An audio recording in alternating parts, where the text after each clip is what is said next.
Hi guys! அனைவருக்கும் இனிய ஆடிப்பெருக்கு நல்வாழ்த்துக்கள். இன்னைக்கு எங்க வீட்ல எப்படி ஆடிப்பெருக்கு சாமி கும்பிட்டோம் அப்படின்றது தான் இந்த வீடியோல பார்க்க போறோம்.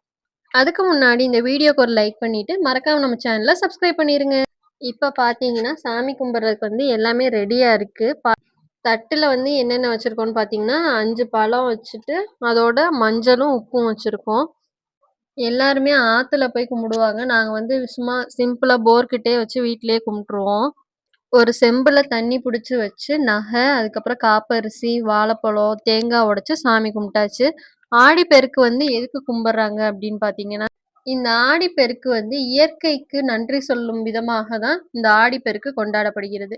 அது மட்டும் இல்லாம மகாபாரத போர் இந்த ஆடி 18 அன்னைக்கு தான் நிறைவடைந்தது அப்படின்னு புராண கதைகள்லயும் சொல்றாங்க.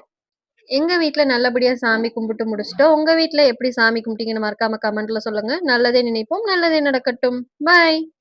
ஆறிருக்கும் பக்கத்தில ஊரு உருவானுச்சு வர